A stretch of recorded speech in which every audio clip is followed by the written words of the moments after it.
सत श्री अकाल। India plus USA देख रहे सारे दर्शकों का मैं अमनप्रीत कौर स्वागत करती हाँ। राजा वड़िंग ने मृतक जतिंदरपाल के परिवार नाल कीता दुख साझा। पटियाला विच शिवसेना ते निहंगा विच होई जम के लड़ाई, चलियां गोलियां ते पत्थर। प्रधानमंत्री नरेंद्र मोदी ने ग्लोबल पट्टीदार सम्मेलन का उद्घाटन किया। ज़ेलेंस्की ने की live press conference. Yogi Adityanath ने लाइव होकर कईयां यह वड्डियां गल्लां। आओ शुरुआत करते हैं आज इस पहली वड्डी खबर तो। राजा वड़िंग ने मृतक जतिंदरपाल के परिवार नाल कीता दुख साझा। राजा वड़िंग ने लाइव होकर कहा कि पंजाब के अंदर अमन कानून के हालात इन्ने बिगड़ रहे हैं कि पिछले दिनी कनेडा तो आए पंजाबी नौजवान जतिंदरपाल जो तरनताਰਨ साहिब के नेड़े पिंड सुहावा का जंपल सी, उस दे दिन दिहाड़े गोली मार के हत्या कर दी। असी अज उसके परिवार नाल दुख साझा करन जा रहे हैं। मैं आप सब नू बेनती करनी चाहना है, समूह पंजाबियां नू और खास करके उन्हां भरावां नू जिहड़े कि पटियाला दे विच इस हादसे दे कोल हन जां इस हादसे दे विच सन, कि आप सब नू बेनती करदा है कि अमन और शांति बरकरार रखो, लॉ एंड ऑर्डर दा ध्यान रखो, क्योंकि पंजाब ने बड़ा वड्डा खमियाजा पहला पिछले दिनों च भोगिया। सो मैं नहीं चाहता कि किसी भी तरह का कोई किसी का नुकसान होवे और किसी का दिल दुखाया जाए। आप सब नू बेनती करांगा कि आप सब लोग शांति बना के रखोगे, क्योंकि गलबात ने नाल मसले हल हो जाते हैं। अगर असी एक मंच ते आके एक जगह ते बैठ के गलबात करांगे तो मैनू लगता है कि वो साडे धर्म वास्ते भी चंगा होएगा और साडे पंजाब वास्ते भी चंगा होएगा और आम जनता ते लोगों वास्ते भी चंगा होएगा। और उम्मीद करदा है कि सारे पंजाबियां भरावां तो, चाहे वो किसी भी जाति नाल संबंध रखते हैं, किसी भी धर्म नाल संबंध रखते हैं, क्योंकि साडे गुरुआं ने सानू ये सिखाया कि साडे खून का रंग लाल है ते असी सब एक हाँ, सारे जाने इकट्ठे हैं, इंसान है असी। सो उम्मीद करांगा कि तुसी शांति बनाए रखोगे एंड किसी तरीके का कानून नू आपदे हाथ विच नहीं। पटियाला विच शिवसेना ते निहंगा विच होई जम के लड़ाई, चलियां गोलियां ते पत्थर। पटियाला दे आर्य समाज विखे स्थिति उस समय तनावपूर्ण हो गई सी जदों शिवसेना के वर्करां वालों गर्म खिलाफी का पुतला फूकण की तैयारी शुरू की जा रही सी। इस दी भनक लगदियां ही मौके ते पहुंचे खालिस्तान वर्करां ने विरोध करना शुरू कर दिता। इस मौके दोवां धिरों आमने सामने हो गए। हालांकि स्थिति नूं काबू करन लई पहलां ही पुलिस प्रशासन वालों पुख्ता पाबंदियां कीतियां गईयां सन। दोवां धिरां ने पुलिस प्रशासन वालों समझा के वापस भेज दिता गया सी, पर मामला इत्थे ही शांत नहीं होया। जिंदाबाद खालिस्तान, जिंदाबाद खालिस्तान, जिंदाबाद खालिस्तान, जिंदाबाद खालिस्तान, जिंदाबाद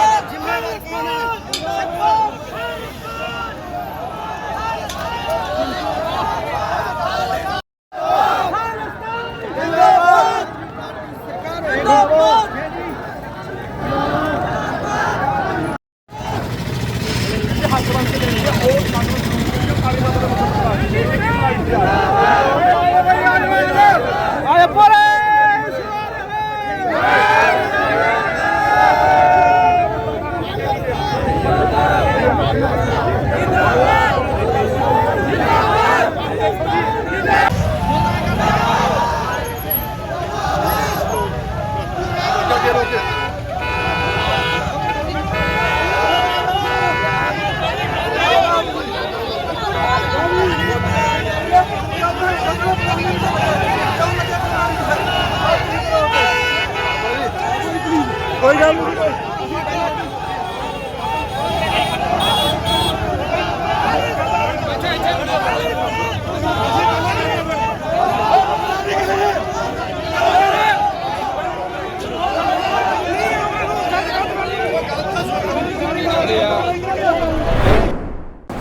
प्रधानमंत्री नरेंद्र मोदी ने ग्लोबल पट्टीदार सम्मेलन का उद्घाटन किया।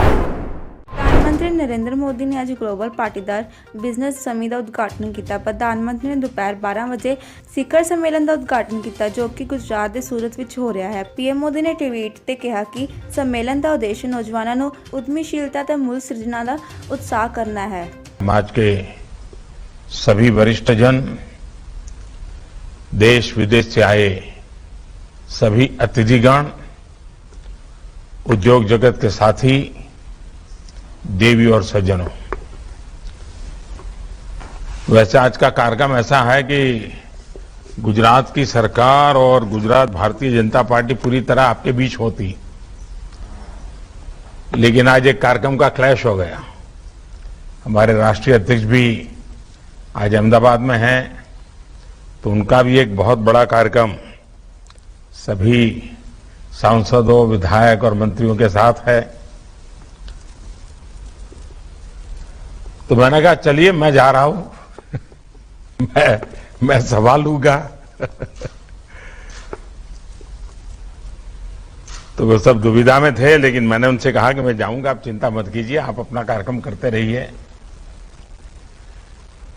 मुझे खुशी हुई, बहुत सारे परिचित चेहरे मैं मेरे सामने देख रहा हूं। हम सब जानते हैं कि दुनिया के सबसे तेजी से विकसित हो रहे शहरों में एक शहर सूरत है, और आप सब आज सूरत में बैठ करके नए संकल्प ले रहे हैं। आप सबका बहुत बहुत अभिनंदन। कुछ महीने के अंतराल में सरदार धाम से जुड़े साथियों, देश दुनिया में गुजरात और भारत के गौरव को बढ़ाने वाले आप सभी बहनों भाइयों को फिर से मुझे मिलने का मौका मिला है। ये गुजरात के प्रति और भारत के प्रति हमारे साझा संकल्पों, साझा प्रतिबद्धता का ही प्रमाण है। साथियों, देश को जब नई नई आजादी मिली थी, तो आजादी के प्रारंभिक दिन थे, और उस समय सरदार साहब ने जो कहा था, और उन मुश्किल भरे हालात में सरदार साहब के शब्दों की ताकत देखिए। उन्होंने कहा था, भारत में संपदा की, वेल्थ की कोई कमी नहीं है, हमें बस अपने दिमाग, अपने संसाधनों को इनके सदुपयोग के लिए लगाना होगा। मैं कहता हूं कि आजादी के मुकाबले में आने वाले 25 सालों के लिए जब हम एक संकल्प के साथ निकले हैं, तो सरदार साहब की इस बात को हमने कभी भूलना नहीं चाहिए। आज भारत के पास इतना कुछ है, हमें बस अपने आत्मविश्वास को, आत्मनिर्भरता के अपने जज्बे को मजबूत करना है।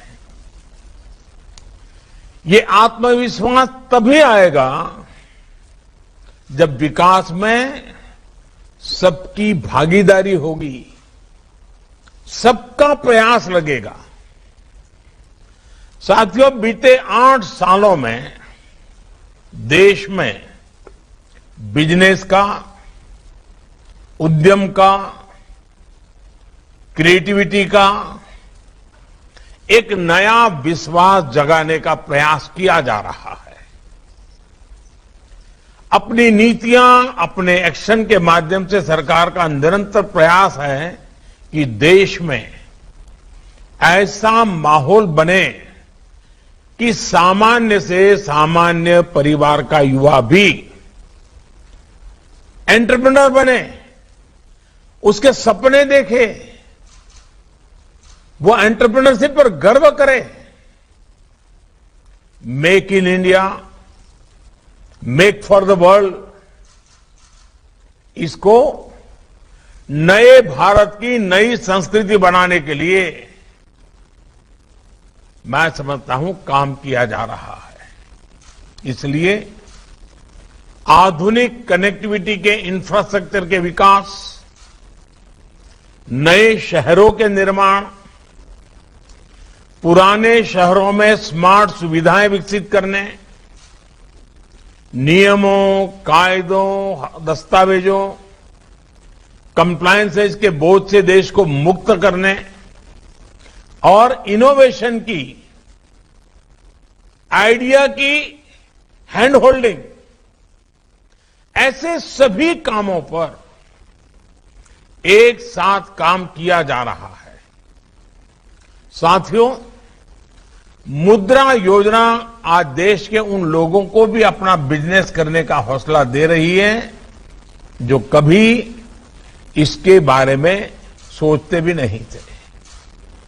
स्टार्टअप इंडिया से वो इनोवेशन, वो टैलेंट में भी आज यूनिकॉर्न के सपने साकार होते देख रहा है, जिसको कभी रास्ता नहीं दिखता था।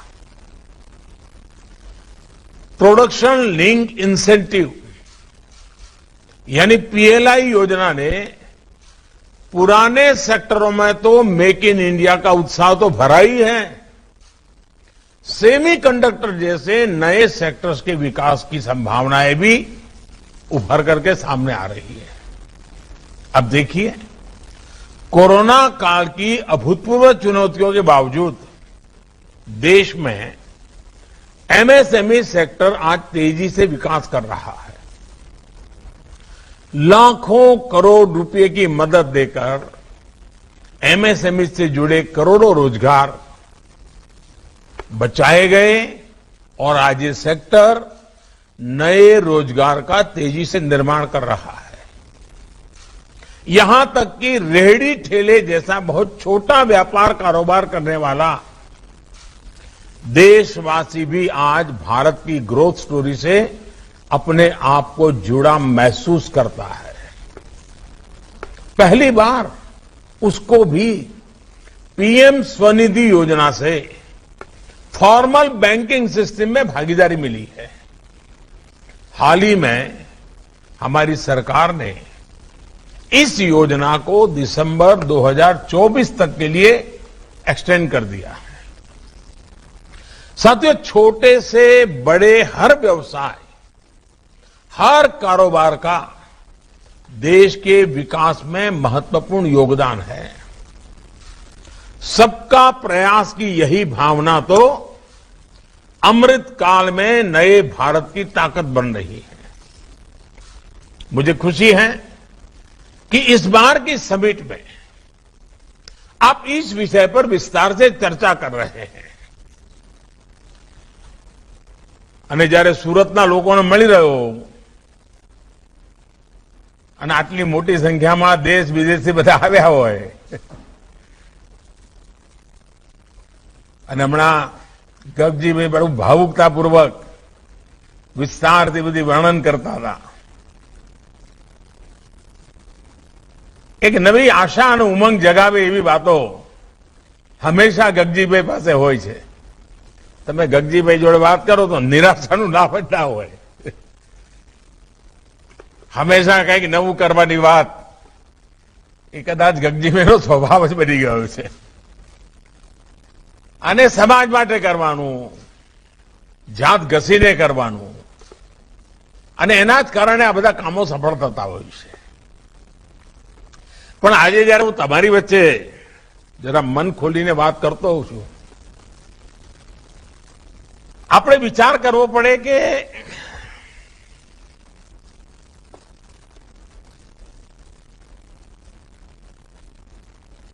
માત્ર જમીનો લેવી અને વેચવી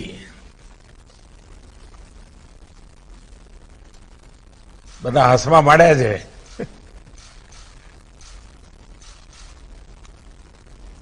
કોઈ એ કામ કરે મને વાંધો નથી,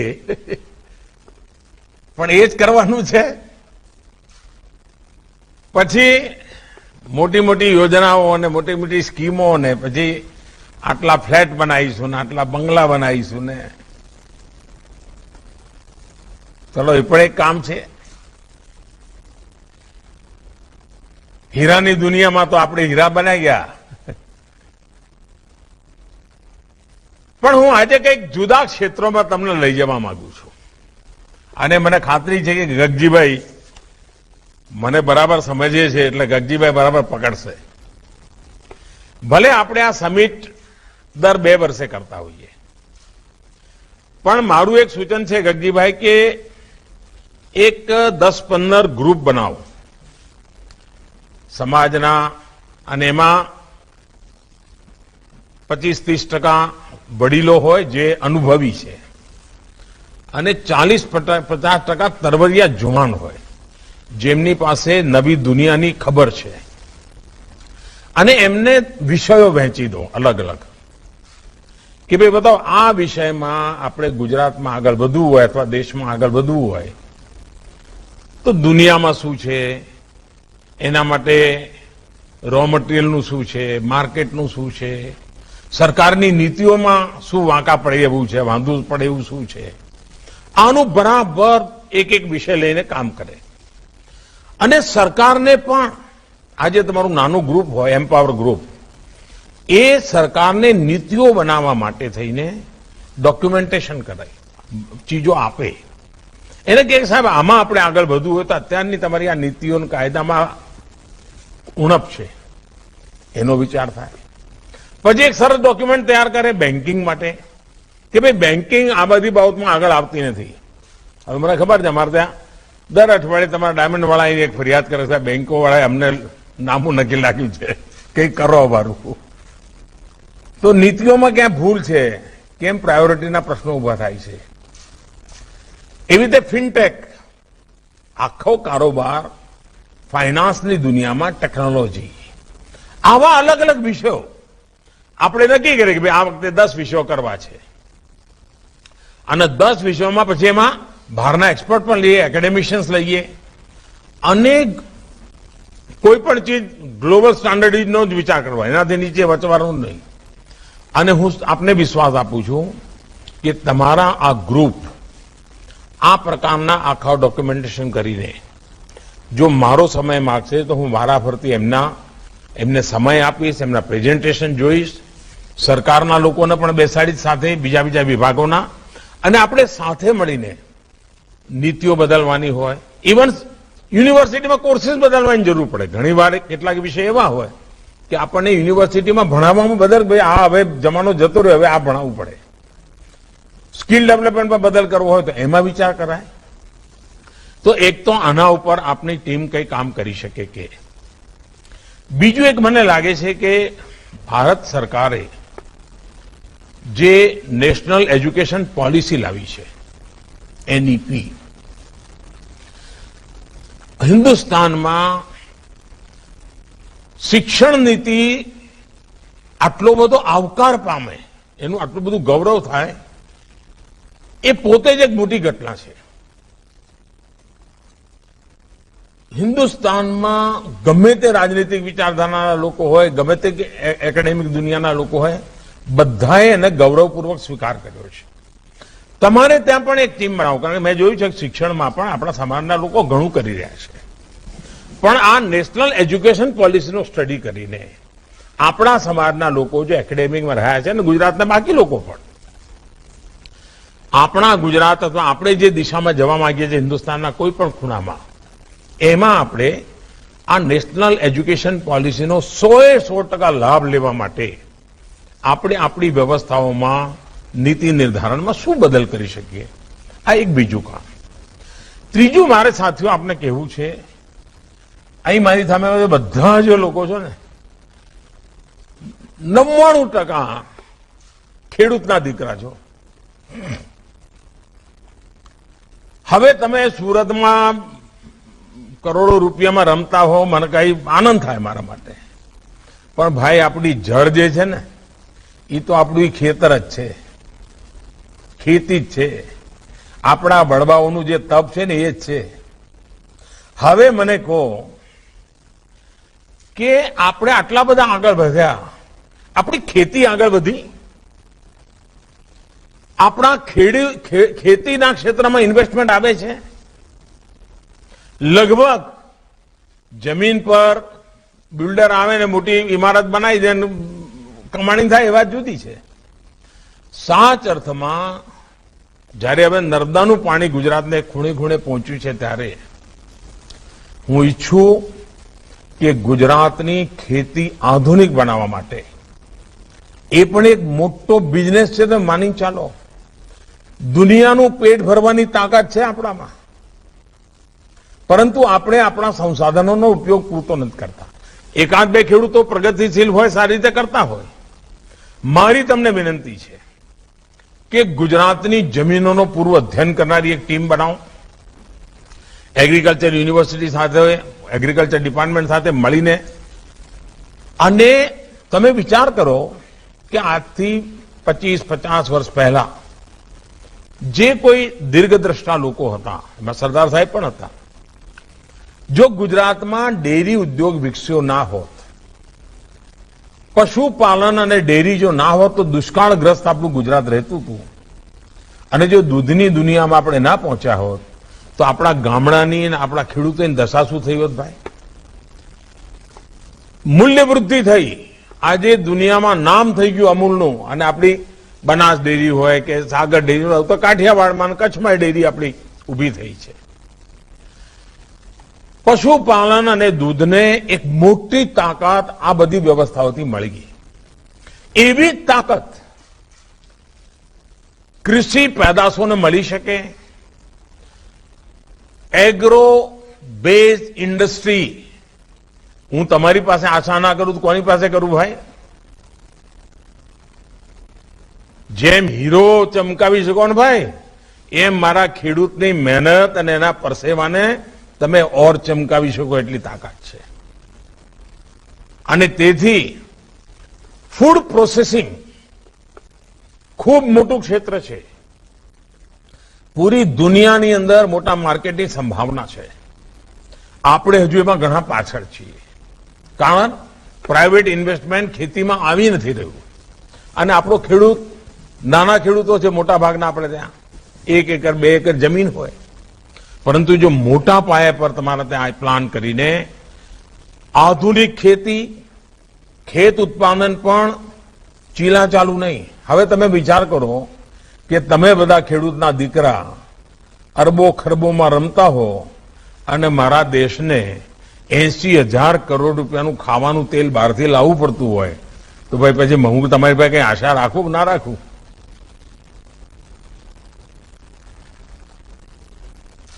આપણે આ બદલાવ લાવી શકીએ કે ના લાવી શકીએ? આત્મનિર્ભરની વાત કરીએ તો ખાલી ડાયમંડમાં થોડું આત્મનિર્ભર થવાનું હોય ભાઈ. અને એટલા માટે ફૂડ પ્રોસેસિંગ ભારત સરકારની એફપીઓની યોજના બની છે. નાના નાના ખેત ઉત્પાદન વાળાના સંગઠનો, ખૂબ પૈસા ભારત સરકાર આપે છે. આપ વિચાર કરો કેટલું મોટું ક્ષેત્ર છે. એ જ રીતે તમને ખબર છે કે ઓર્ગેનિક ઉત્પાદ તમે પણ તમારામાંથી 90% બજારમાં ખરીદવા જતા હશો, તો 4 વાર જોતા હશો લેવલ ઓર્ગેનિક છે ભાઈ.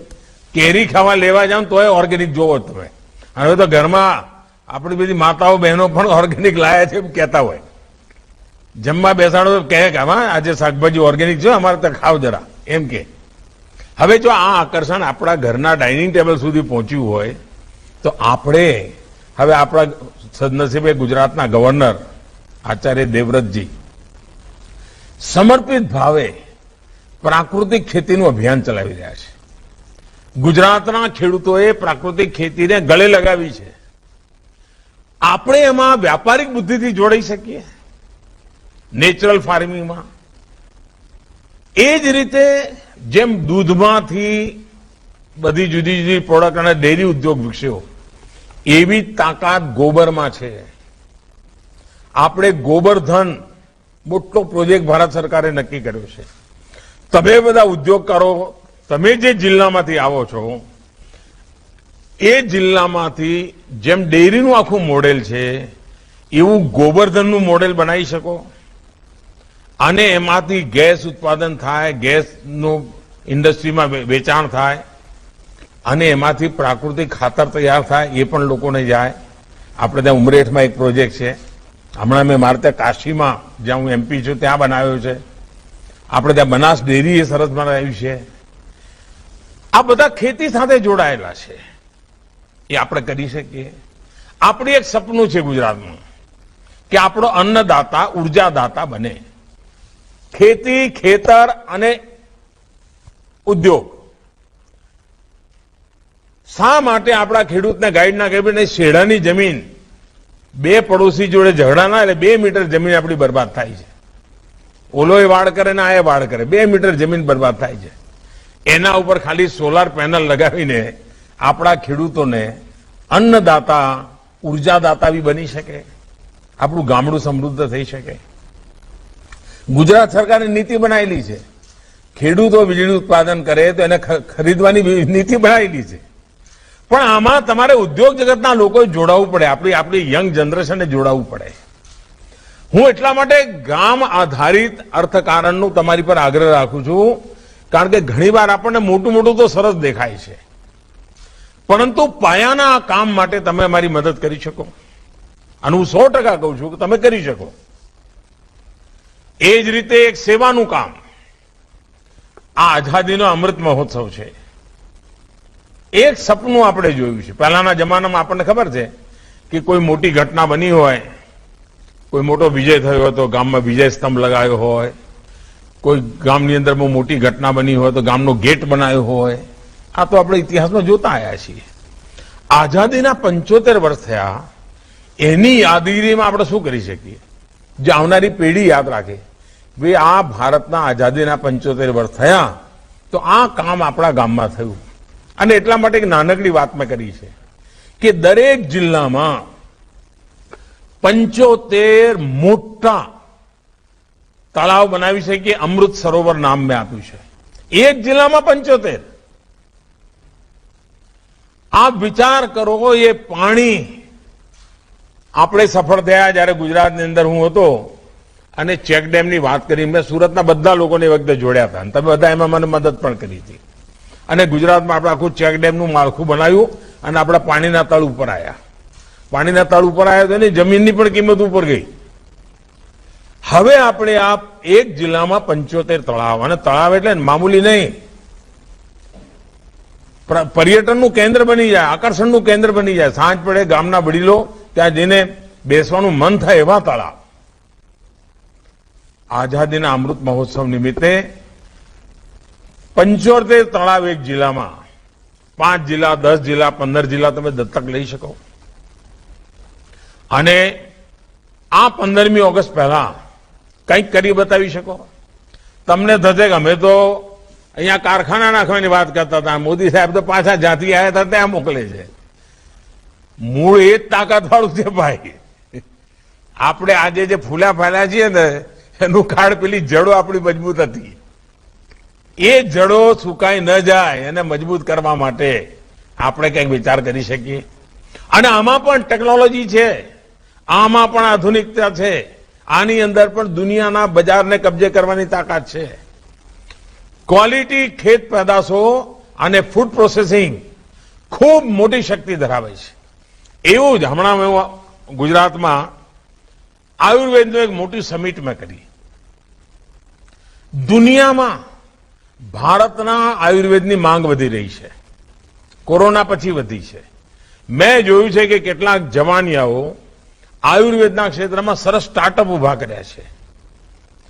આપણે આખા ક્ષેત્રની અંદર પહોંચીને દુનિયામાં હોલિસ્ટિક હેલ્થકેરની જે ચર્ચા ચાલી છે એની અંદર આપણે નેતૃત્વ લઈ શકીએ.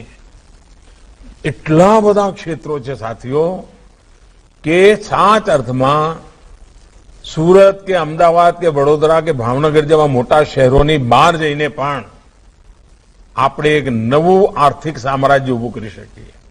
અને હું તમને બધાને બીજી વિનંતી કરું છું કે હવે જે કરવું છે નક્કી કરીએ કે મોટા શહેરોમાં નથી કરવું. મને યાદ છે જ્યારે મેં જ્યોતિગ્રામ યોજના લાવ્યો, 24 કલાક વીજળી. હવે તમારે ત્યાં ઘણી વાર અમારી વિરુદ્ધમાં બધા ઝંડા લઈને પેલા છોકરાઓ નીકળે છે, એમને ખબર નહીં હોય કે પેલા અંધારામ કેમ દિવસો કાઢતા હતા. અત્યારે મુર્દાબાદ મુર્દાબાદ કઈ નીકળી પડતા હોય તમારા જ છોકરાઓ. એમને કહો કેવા દિવસો આપણે કાઢ્યા હતા અને ક્યાંથી નીકળ્યા. મને યાદ છે કે જ્યારે જ્યોતિગ્રામ યોજના આવી, 24 કલાક વીજળી મળવાનું શરૂ થયું, તો સુરતની અંદર હીરાની ઘંટી અને 25 લોકો એક નાનકડી ખોરડીમાં રહેતા હતા. એમને તો હવે વીજળી મળે જ છે, તો આપણે ભાવનગર જિલ્લામાં કે અમરેલી જિલ્લામાં જઈને ઘંટીઓ કેમ ના નાખીએ. અને મોટા ભાગના લોકોએ ગામડામાં જઈને ઘંટીઓ નાખી, ઘરનું પણ કામ કરે, ખેતી કરે, ઘરડા મા બાપને હાચવે અને ઘરમાં નવરો પડે લઈ રાખે. આવક થઈ કે ના થઈ, ફાયદો થયો કે ના થયો.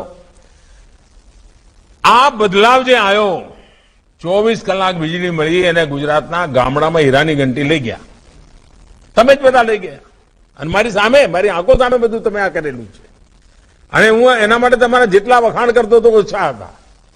એટલે આજે કહું છું કે હવે તમે નક્કી કરો કે ગુજરાતના જે મોટા 15-20 શહેરો છે ને એમાં નહીં, એના પછીનું જે શહેર છે એમાં કામ શરૂ કરવું છે. એક તો ઇન્વેસ્ટમેન્ટનો બચત થશે, જમીન સસ્તી મળશે, મકાન સસ્તા મળશે, માણસ સસ્તા મળશે અને ગુજરાત ફેલાશે, વિકાસનો દાયરો ફેલાશે. અને હવે સમય છે 25 કે 30 એવા નાના નાના શહેરો પકડીએ આપણે અને એને ધમધમતા કરીએ. આજથી 30 વર્ષ પહેલા સુરતમાં કોણ નામ દેતું હતું ભાઈ? આગળ જતું રહ્યું નહીં. આવી જ રીતે આ નાના નાના શહેરો મારે વિકસાવવા છે. એ શહેરોની બગલમાં જ નવા શહેરો બની શકશે. તો તમારી આ યોજનાની અંદર તમે આટલા બધા સમિટની અંદર લોકો મળ્યા છો, આ દિશામાં વિચાર કરી શકો તો મારા મનમાં લાંબા ગાળાની યોજનાઓ સાથેની સ્કીમ બનાવનારું એકેડેમિક વર્લ્ડ હોય, બિઝનેસ સર્કલ હોય, ફિનટેક વાળા હોય, એ મારી સાથે આવે, બેસે. હું ટાઈમ આપવા તૈયાર છું. કારણ મને ખબર છે, મને તમારામાં ભરોસો છે અને હું તમને કામ એટલા માટે સોંપું છું કે મને ખાતરી છે કે ભલે 8-10 કંઈક તો 2 રહી જશે, પણ 8 તમે જ કરશો, બીજું કોઈ કરવાનું નથી. એટલે તમને કહું છું ભાઈ, તમે જે દાડ કહેશો કે મોદી સાહેબ હવે નથી કરવાનો, તો હું બોલવાનું બંધ કરીશ. પણ તમે કરો છો એટલે હું કહેવાનો, તમે ના કરો તો ના કહું. અને તમારે સાંભળવું એટલા માટે પડે છે કે તમે કરો છો. મેં આજ સુધી તમને જેટલું કહ્યું બધું તમે કર્યું છે અને જયારે તમે કરતા જ હો તો ભાઈ કહેવાનું મન પણ થાય. અને એટલે મારી અપેક્ષા છે દોસ્તો કે એક નવા વિશ્વાસ સાથે અને વૈશ્વિક, હવે આપણે નાનું કશું કરવું નથી ભાઈ, પાછળ વળી જોવું નથી.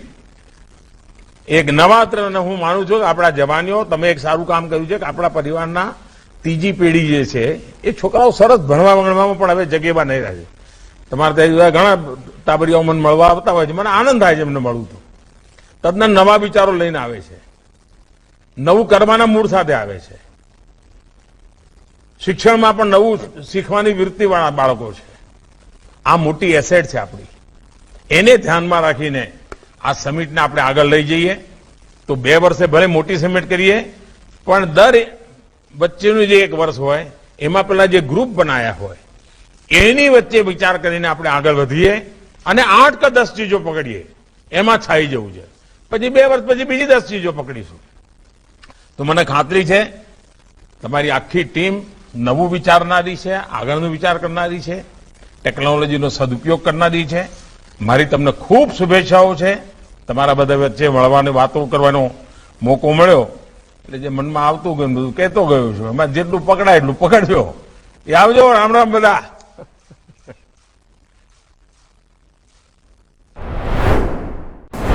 ਜ਼ੈਲੈਂਸਕੀ ਨੇ ਕੀਤੀ ਲਾਈਵ ਪ੍ਰੈਸ ਕਾਨਫਰੰਸ। ਅੱਜ ਸਾਡੇ ਕੋਲ ਸਾਡੇ ਰਾਜ ਲਈ ਸਾਡੇ ਬਚਾਅ ਲਈ ਮਹੱਤਵਪੂਰਨ ਖਬਰਾਂ ਹਨ। ਅਮਰੀਕਾ ਨੇ ਯੂਕਰੇਨ ਲਈ $33 ਬਿਲੀਅਨ ਦਾ ਨਵਾਂ ਸਹਾਇਤਾ ਪ੍ਰੋਜੈਕਟ ਤਿਆਰ ਕੀਤਾ ਹੈ। ਖਾਸ ਤੌਰ ਤੇ ਰੱਖਿਆ ਲਈ 20 ਬਿਲੀਅਨ ਤੋਂ ਵੱਧ ਅਲਰਟ ਕੀਤੇ ਜਾ ਸਕਦੇ ਹਨ। ਆਰਥਿਕ ਸਹਾਇਤਾ ਲਈ ਬਿਲੀਅਨ ਤੋਂ ਵੱਧ ਯੋਜਨਾ ਹੈ। ਸੰਯੁਕਤ ਰਾਜ ਦਾ ਇਹ ਬਹੁਤ ਮਹੱਤਵਪੂਰਨ ਕਦਮ ਹੈ ਅਤੇ ਮੈਂ ਇਸ ਲਈ ਅਮਰੀਕਾ ਲੋਕਾਂ ਤੇ ਨਿੱਜੀ ਤੌਰ ਤੇ ਰਾਸ਼ਟਰਪਤੀ ਬ੍ਰਿਟੇਨ ਦਾ ਧੰਨਵਾਦ ਹਾਂ। підтримку. Ще й 3 мільярди доларів будуть направлені на гуманітарну допомогу. Це дуже важливий крок Сполучених Штатів. І я вдячний за нього американському народу і особисто президенту Байдену. Сподіваюсь, Конгрес швидко підтримує цей запит на допомогу нашій державі. Президент Байден цілком справедливо сказав сьогодні, що цей крок не дешевий, але негативні наслідки для усього світу від російської агресії проти України та проти демократії настільки масштабні, що у порівнянні з ними ця підтримка Сполучених Штатів є необхідною. Разом ми точно можемо зупинити російську агресію і надійно захистити свободу в Європі. Працюємо також і над тим, щоб направити заблоковані активи російських підсанкційних осіб і російської держави для компенсації України за цю війну та для відбудови нормального життя. Продовжується розслідування злочинів російських військових, які були скоєні проти наших людей. Позиція України абсолютно чітка. Кожен російський злочинець має бути і буде притягнутий до відповідальності. Ким би вони не були і де би вони не ховались, ми усіх їх знайдемо і заставимо відповідати. Перші 10 російських військових 64-ї мотострілецької бригади сухопутних військ Росії, які скоїли злочини проти наших людей в Бучі Київської області, отримали статус підозрюваних. Відомі їхні прізвища. Встановлено, що вони робили. Ми знаємо про них та їхні діяння, усі деталі. І кожного знайдемо. Як знайдемо і усіх інших російських нелюдей, які вбивали, які катували українців, які знущали з наших людей, які знищували будинки та цивільну інфраструктуру в Україні. Жоден з цих покидьків не втече від відповідальності. Втім, дехто з них все ж таки може не дожити до суду і справедливого покарання. Але тільки з однієї причини цю російську бригаду перекинули на Харківщину. Там вони отримують відплату від наших військових. Сьогодні у Києві з візитом був прем'єр-міністр Болгарії Кирил Петков. Провели з ним дуже предметні і дуже теплі перемовини. Болгарія серед тих держав, які принципово і швидко відреагували одразу на російську агресію. Я вдячний і уряду Болгарії, і болгарському народу за те, що вони не зволікали, щоб підтримати нашу державу. Обговорили з паном Петковим оборонні, енергетичні, транспортні питання, санкційний тиск на Росію, який необхідний заради миру. Обговорили нашу взаємодію на рівні Європейського Союзу. Дуже важлива домовленість щодо ремонту нашої військової техніки на болгарських виробничих потужностях. Інше питання, яке ми погодили щодо постачання української електрики в Болгарію і використання потужностей трансбалканського газопроводу спільно з болгарською стороною. Вдячний Болгарії за можливість використання порту Варна для експорту нашої аграрної потужності. Був в Україні сьогодні і генеральний секретар ООН Антоніо Гутерреш. Дуже важливо, що пан генеральний секретар побував в Бородянці Київської області. І на власні очі побачив, що там наробили російські окупанти. Сотні українських міст і сотні громад пережили те саме, що і Бородянка, і Буча. Російська армія в Україні свідомо і без жодних сумнівів розтоптала усе, на чому був заснований глобальний порядок після Другої світової війни. Статут ООН, міжнародні конвенції, декларації, права людей і держав – все те, що має гарантувати свободу і безпеку у світі, просто зруйновано російськими агресивними діями. Тож ключовим питанням на переговорах з паном генеральним секретарем ООН було, як нам зупинити російську агресію. І це не просто питання про Україну, про нашу долю. Це питання про долю ООН, про долю міжнародного права, про долю багатьох народів і не тільки сусідів Росії, які можуть стати наступними жертвами агресивних амбіцій Москви. Звичайно, на переговорах багато уваги ми приділили тому, як врятувати наших людей з Маріуполя. Вважаю, що за допомогою ООН можливо організувати евакуаційну місію. Україна готова до цих кроків. Але потрібно також і щоб російська сторона поставилась до цього питання без цинізму і реально виконувала те, про що говорить. в Москві заявляли про те, що вони нібито припинили вогонь в Маріуполі, але бомбардування позицій захисників міста продовжується. Це воєнний злочин, який російські військові здійснюють буквально на очах усього світу. Російські удари по Маріуполю не припинялись навіть тоді, коли пан генеральний секретар ООН був на перемовинах в Москві. І сьогодні, одразу по завершенню наших перемовин в Києві, у місто полетіли російські ракети. 5 ракет. І це багато що говорить про справжнє ставлення Росії до глобальних інституцій, про намагання російського керівництва принизити ООН і все, що організація уособлює. А отже, вимагає відповідної, потужної реакції.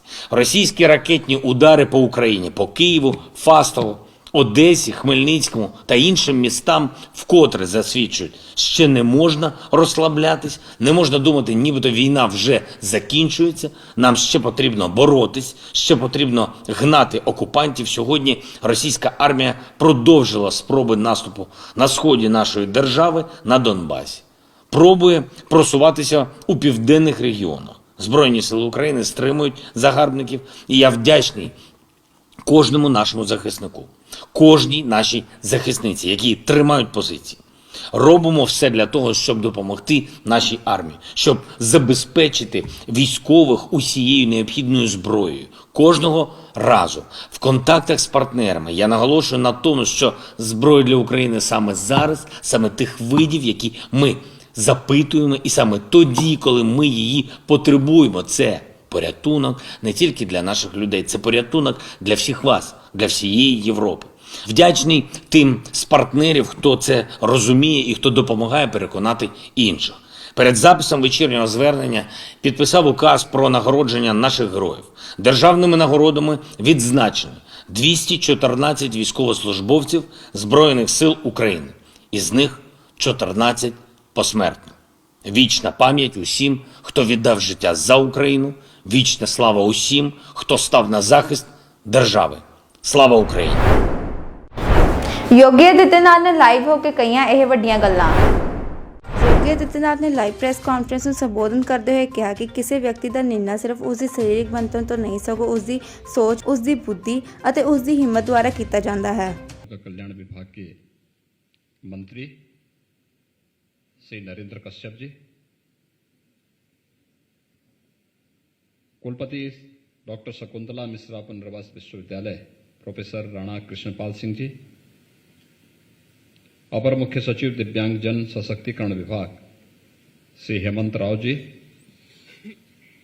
निदेशक दिव्यांगजन सशक्तिकरण विभाग विश्वविद्यालय के सभी आचार्यगण, अभिभावकगण और प्यारे बच्चों, आज मुझे प्रसन्नता है कि डॉक्टर शकुंतला मिश्रा राष्ट्रीय पुनर्वास विश्वविद्यालय लखनऊ में विश्वविद्यालय के अभियांत्रिकी और प्रौद्योगिकी संकाय के भवन का आज यहां पर शिलान्यास का कार्यक्रम भी संपन्न हुआ है। और इसके साथ ही ममता राजकीय मानसिक मंत्रित विद्यालय जो आवासीय है जनपद चंदौली का, संकेत जूनियर हाई स्कूल जनपद चित्रकूट, ये भी आवासीय सुविधा से युक्त होगा। इन सभी के शिलान्यास का कार्यक्रम संपन्न हुआ है। मैं इसके लिए डॉक्टर शकुंतला मिश्रा राष्ट्रीय पुनर्वास विश्वविद्यालय से जुड़े हुए आप सभी छात्र छात्राओं को और चंदौली तथा चित्रकूट में निर्मित होने वाले इन दोनों संस्थाओं के जुड़ने वाले उन सभी बच्चों के प्रति मैं हृदय से बधाई देता हूं। आप सबके प्रति अपनी शुभकामनाएं देता हूं।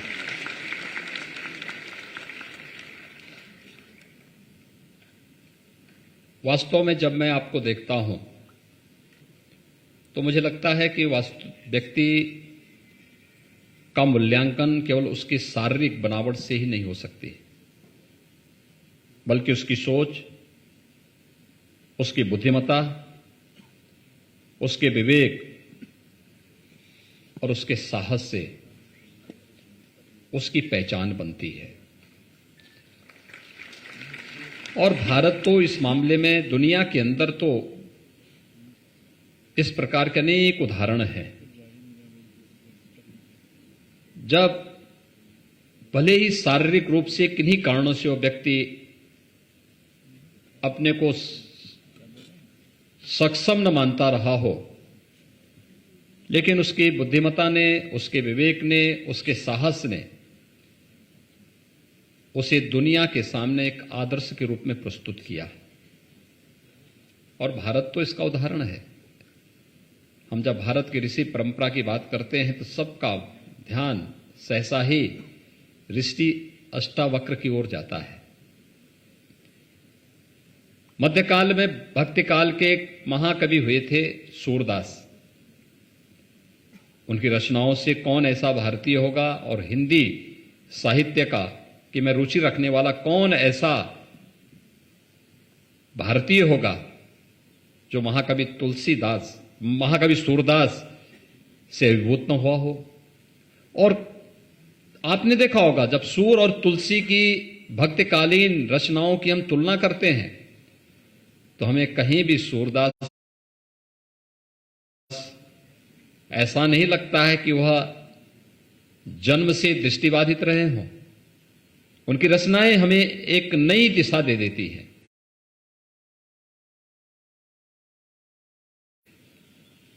और मित्रों, यही नहीं, हम लोगों ने दुनिया के अभी हाल ही में जिनका शरीर शांत हुआ है, दिवंगत हुए हैं, प्रसिद्ध भौतिक विज्ञानी स्टीफन हॉकिंग के बारे में कौन नहीं जानता है। ब्रह्मांड के रहस्य के बारे में उनकी जो थ्योरी है, पूरी दुनिया उसका लोहा मानती है। अनेक ऐसे उदाहरण हैं जहां पर दिव्यांग जनों ने अपनी प्रतिभा को,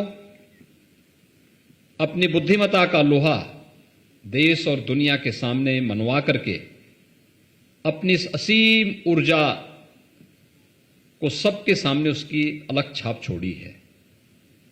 और ये हम सबका सौभाग्य है कि हम तो दुनिया की सबसे उर्वरा भूमि उत्तर प्रदेश में हम सबको जन्म लेने और डॉक्टर शकुंतला मिश्रा विश्वविद्यालय के साथ जुड़ने का सौभाग्य आप सबको प्राप्त हुआ है। उत्तर प्रदेश देश का सबसे ऊर्जावान प्रदेश है। असीम प्रतिभा और ऊर्जा उत्तर प्रदेश के पास है। इसकी इस ऊर्जा और प्रतिभा को जिसने भी जाना है, उसने उत्तर प्रदेश के लिए जो भी योगदान किया है उसका प्रतिफल उसे अवश्य प्राप्त हुआ है। क्योंकि प्रकृति और परमात्मा का असीम वरदान उत्तर प्रदेश पर है, और प्रकृति और परमात्मा के इस असीम वरदान के साथ जो भी जुड़ेगा वो यशस्वी हो जाएगा। और यह उत्तर प्रदेश के अंदर जुड़ा है। तो उत्तर प्रदेश में स्थित डॉक्टर शकुंतला मिश्रा राष्ट्रीय पुनर्वास विश्वविद्यालय, यह विश्वविद्यालय भी अपने आप में एकमात्र विश्वविद्यालय है जो दुनिया के अंदर दिव्यांग जनों के पुनर्वास के लिए पूरी मजबूती के साथ कार्य कर रहा है।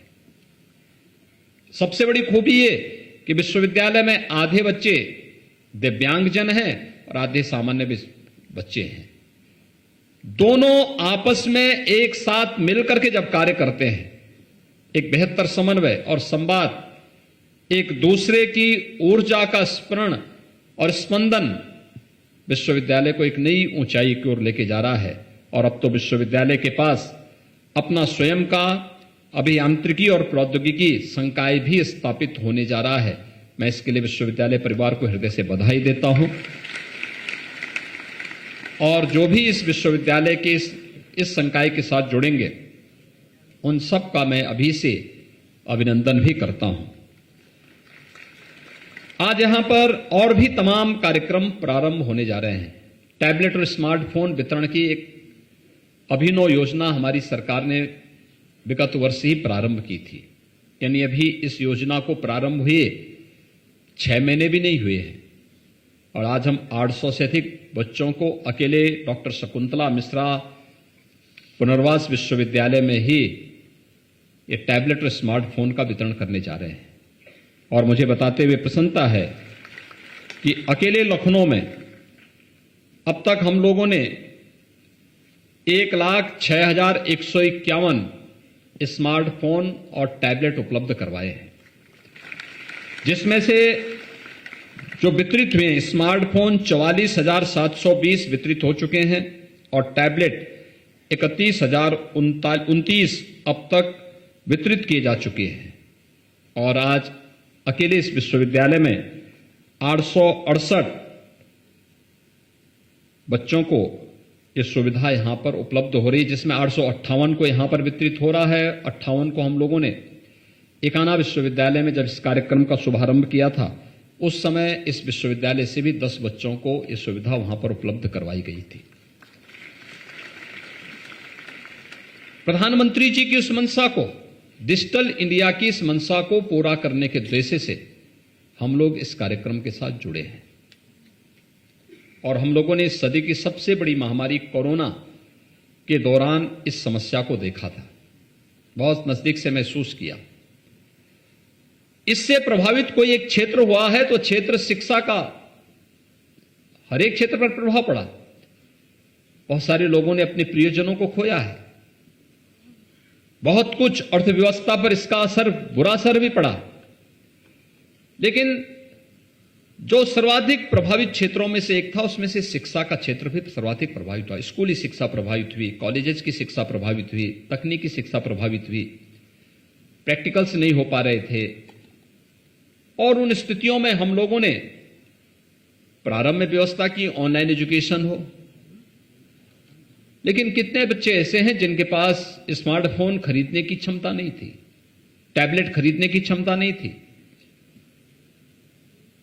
और उस दिशा से शासन ने तय किया कि हम प्रदेश के 1 करोड़ बच्चों को स्मार्टफोन और टैबलेट उपलब्ध कराएंगे। और उसी क्रम में उत्तर प्रदेश के अंदर युद्ध स्तर पर यह कार्य प्रारंभ हुआ, जिसमें लखनऊ जनपद के अंदर ही अब तक हम लोग 1,06,151 टैबलेट और स्मार्टफोन जनपद को उपलब्ध करवा चुके हैं। एक बड़ी योजना है, प्रधानमंत्री जी की डिजिटल इंडिया के सपने को साकार करने का एक अभियान है। और उस अभियान के साथ जुड़ते हुए मुझे प्रसन्नता की अनुभूति हो रही है। पूरी दुनिया इस स्मार्टफोन के पास जिस प्रकार के कार्यक्रम के साथ हम इसको जोड़ने जा रहे हैं, अच्छी अच्छी संस्थाओं को हम इसके साथ जोड़ेंगे। हमारे युवाओं की जेब में और उनके हाथ में पूरी दुनिया होगी और स्मार्टफोन में उनके पास हर प्रकार के पाठ्यक्रम उनके पास कैद होंगे, उनको उससे जुड़ने का अवसर प्राप्त होगा। इस दिशा से मैं आज डॉक्टर शकुंतला मिश्रा राष्ट्रीय पुनर्वास विश्वविद्यालय से जुड़े हुए इन सभी बच्चों को जिन्हें आज ये सुविधा प्राप्त हो रही है, इसके लिए मैं हृदय से बधाई देता हूं, अपनी शुभकामनाएं देता हूं। मुझे विश्वास है कि विश्वविद्यालय प्रदेश सरकार के आईटी एंड इलेक्ट्रॉनिक्स विभाग के साथ जुड़कर के, औद्योगिक विकास विभाग के साथ जुड़कर के उन नए प्रोग्राम के साथ इन बच्चों को जोड़ने का कार्य कर सकेगा, जिसमें ऑनलाइन एजुकेशन के साथ साथ इन बच्चों को किसी परीक्षा की तैयारी के लिए ऑनलाइन प्रिपरेशन की तैयारी भी करनी होगी तो वह भी सुविधा इनको इसमें उपलब्ध हो सके। और साथ साथ अगर कोरोना जैसी महामारी बनी रहती है तो हम लोग ऑनलाइन एग्जामिनेशन के लिए भी इन बच्चों को इसके साथ जोड़ सकें, उस प्रकार का सॉफ्टवेयर हम विकसित कर सकें। हमें समय के अनुरूप चलना होगा, समय के अनुरूप चलने की तैयारी करनी होगी और समय के अनुरूप जो भी चलता है वह हमेशा अग्रणी भूमिका में अपनी एक नई पहचान बनाता है। हमें पीछे की पंक्ति पर रह करके नहीं, हमें एक अपने अपने क्षेत्र में नेतृत्वकर्ता के रूप में आगे बढ़ना होगा और आगे बढ़ने के लिए सदैव अपने आप को तैयार करना होगा। अपने मन की हीन भावना को त्यागना होगा, यह मानना होगा हम इस कार्य को कर सकते हैं, मैं करूंगा, इस विश्वास के साथ आगे बढ़ना होगा। और आप देखेंगे आपके मार्ग में जो सूल हैं वे सोल आपको फूल बनते हुए नजर आएंगे। और याद रखना, जब भी आप चुनौती को स्वीकार करते हुए आगे बढ़ेंगे, वे सामान्य बच्चे हों या दिव्यांग बच्चे हों, उनके सामने चुनौती नहीं रहेगी। आगे बढ़ने की इच्छा शक्ति होनी चाहिए, उस प्रकार का एक संकल्प होना चाहिए, उसके अनुरूप हमारी रणनीति भी होनी चाहिए, और उसके अनुरूप हम स्वयं को ढालने का प्रयास भी करेंगे, तो फिर कहीं कोई समस्या हमारे सामने बाधक नहीं बन सकती, कुछ भी असंभव नहीं बन सकता। आज उत्तर प्रदेश में हम लोगों ने वही कार्य किया। ये उत्तर प्रदेश 5 साल पहले बीमारू प्रदेश था, आज देश के नंबर 2 की अर्थव्यवस्था बन चुका है। नंबर 2 की अर्थव्यवस्था यूपी बन चुका है। उत्तर प्रदेश को देश की 6ठी अर्थव्यवस्था बनने में 70 साल लगे, और हमने उत्तर प्रदेश को मात्र 5 वर्ष में, जिसमें से 2 वर्ष तो कोरोना जैसी महामारी से जूझते हुए व्यतीत किए, मात्र इन 5 वर्षों में हम उत्तर प्रदेश को देश के नंबर 2 की अर्थव्यवस्था बना दिए हैं।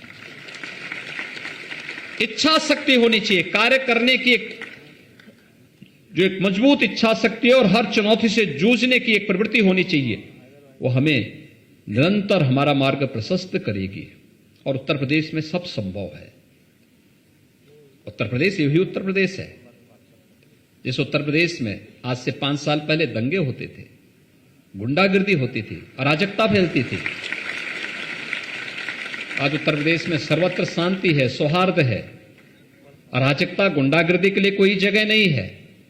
हर एक तबका आज विकास की मुख्य धारा के साथ जुड़ करके एक नई स्वस्थ प्रतिस्पर्धा के साथ आगे बढ़ रहा है।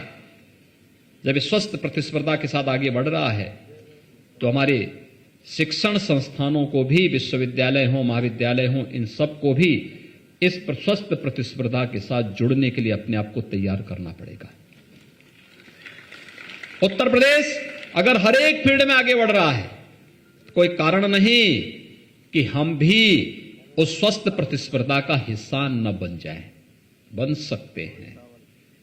हमें भी अच्छे विश्वविद्यालय देने होंगे, अच्छे शिक्षण संस्थान देने होंगे, अच्छे चिकित्सा संस्थान देने होंगे, अच्छे तकनीकी संस्थान देने होंगे, और उत्तर प्रदेश में जो कुछ भी होगा वह वर्ल्ड क्लास होगा। इस संकल्प के साथ हमें आगे बढ़ना होगा।